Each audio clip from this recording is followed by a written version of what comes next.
The truth is, Eli's journey is not unique. Every person has a part of themselves waiting to be discovered, a talent, a dream, a potential that the world cannot define. What holds most people back is not the lack of opportunity, but the lack of belief in themselves.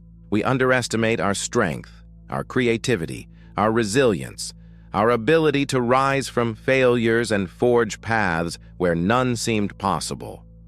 Think about it for a moment.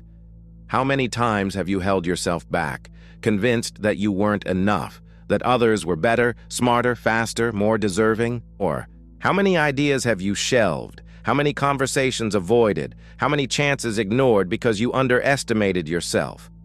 I want you to understand something very important. Those doubts are not facts. They are whispers from fear, shadows cast by insecurities, illusions that fade the moment you step into action. The person who achieves greatness is rarely the one who never feels fear. It's the one who steps forward despite it, who moves forward even when their mind tells them to retreat. Eli's story teaches us that self-doubt is a sign that you are on the edge of growth. It's uncomfortable, yes, but discomfort is the signal that you are expanding, evolving, becoming more than you were yesterday. The question is, will you listen to fear or will you listen to possibility? Will you continue to underestimate yourself or will you embrace the truth of your potential? Let me share a secret. The world doesn't need another version of what you think you are. It needs you, fully and unapologetically.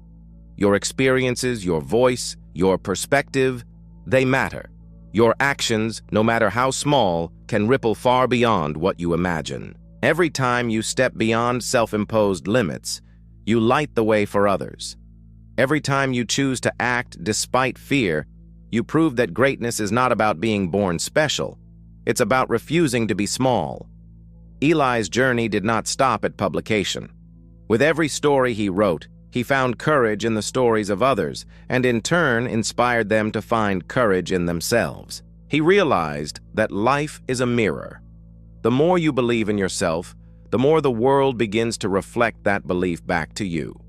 The more you act on your potential, the more doors open, and the more opportunities appear. But this isn't just about career or recognition. It's about living fully. It's about daring to dream, daring to speak, daring to love, and daring to become. It's about recognizing that the limitations you've believed in are often the very things standing between you and the life you were meant to live. Eli began to speak at schools, community centers, and workshops, sharing his journey. He spoke not as someone extraordinary, but as someone ordinary who refused to let ordinary doubts define him. And everywhere he went, he saw the same spark he once saw in the tattered notebook, the spark of unrecognized potential waiting to be awakened. He would tell them, "Don't let anyone, including yourself, tell you what you can't do. Your mind is powerful, but your heart and your actions are stronger. Take the first step, and then another, and then another. Progress may be slow, but it is unstoppable if you refuse to stop trying. And remember, the person who succeeds is often the one who refused to be defined by limitations. That person is you, if you choose to be." And here is the core truth that Eli discovered. The lesson that can change your life if you let it sink in. The only thing standing between you and your dreams is the story you tell yourself about who you are and what you can achieve. Change that story, and you change your world. You are capable of more than you know. You are stronger than you believe. You are worthy of the life you imagine.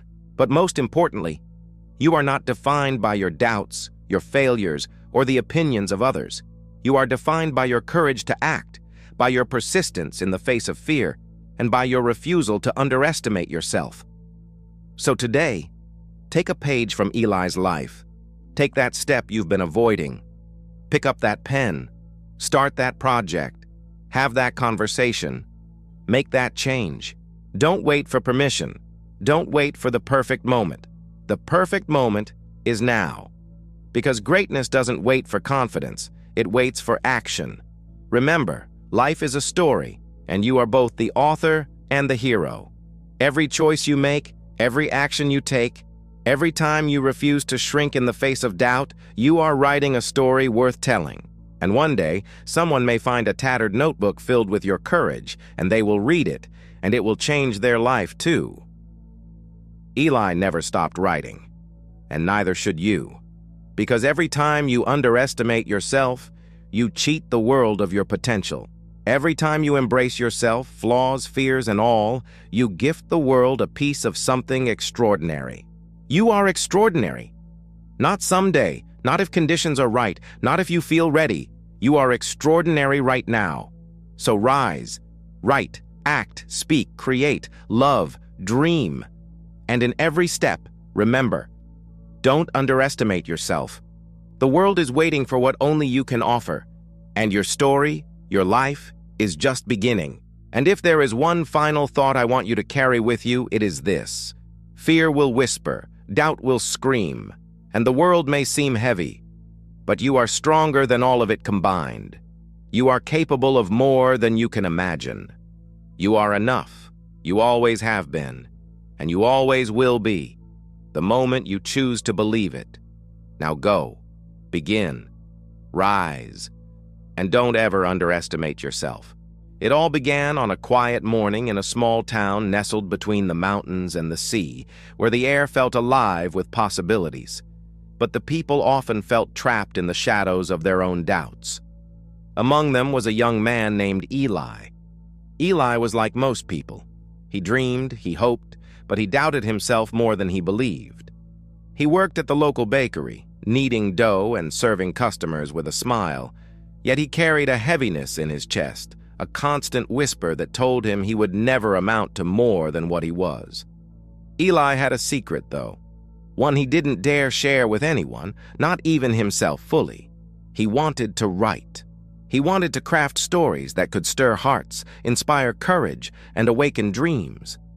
But every time he tried to put pen to paper, the words seemed to hide from him, and the shadows of doubt grew louder. "Who are you to think your words matter?" the voice would say. "Others are already better. You're not good enough." And so, Eli lived a life of quiet resignation, believing that greatness belonged to others, while he remained on the sidelines, watching life pass by in bursts of color he never felt brave enough to touch. One day, as he was walking along the beach, he noticed something unusual. A small, tattered notebook lay half buried in the sand, its cover faded by the sun and salt. Something about it called to him. With hands trembling slightly, he picked it up and opened it. The pages were filled with handwriting, uneven and raw but powerful. Each page was a story of someone who had doubted themselves yet had found a way to rise. Eli sat on the edge of the sand and began to read. One story spoke of a woman who had been told she would never be a doctor, yet she worked tirelessly, day and night, and eventually healed countless lives. Another story told of a boy who had been laughed at for wanting to paint, who now exhibited his art in galleries worldwide. Page after page, Eli's heart began to stir. Something inside him, something long dormant, started to awaken. He realized that the notebook didn't just contain stories, it contained a message that he had long ignored. Your limitations are not real unless you accept them. The world doesn't put ceilings on your potential. Your own mind does.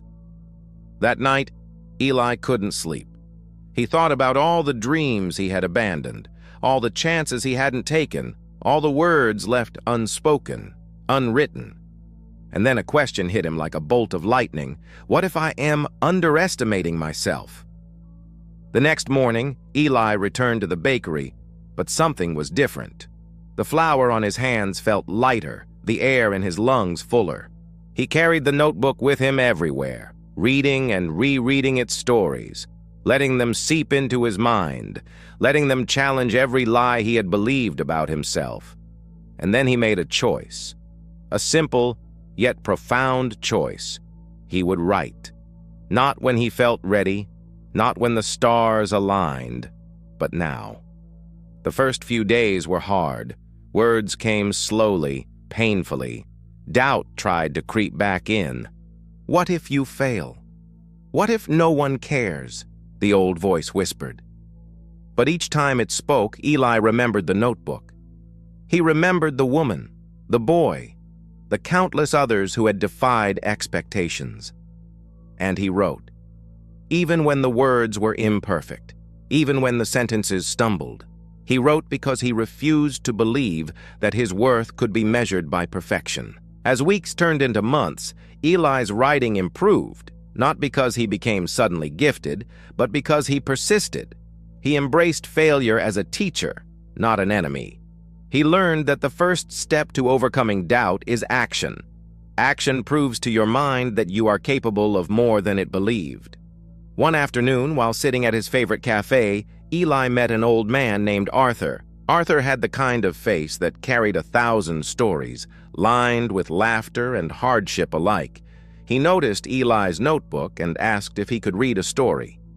Eli hesitated at first, but then handed it over. Arthur read silently, and when he finished, he looked at Eli with eyes that seemed to pierce through the layers of doubt Eli had built around himself. "You have something here," Arthur said softly. "Not just talent, but truth. The truth that no one can tell your story for you. Don't underestimate what you can give to the world. Don't underestimate yourself." Those words stayed with Eli like an anchor in a stormy sea. From that day forward, he wrote with new vigor. He submitted stories to magazines, online blogs, and contests. Rejection came, as it always does, but it no longer stopped him. Each rejection was proof that he was trying, proof that he was reaching beyond his comfort zone, proof that he was alive in pursuit of his dreams. Months later, Eli's persistence bore fruit. A local publishing house offered to publish a collection of his stories. The day he held the first printed copy in his hands, he felt a rush of emotion unlike anything he had known. Tears streamed down his face, not just for the accomplishment, but for the realization that he had underestimated himself for far too long.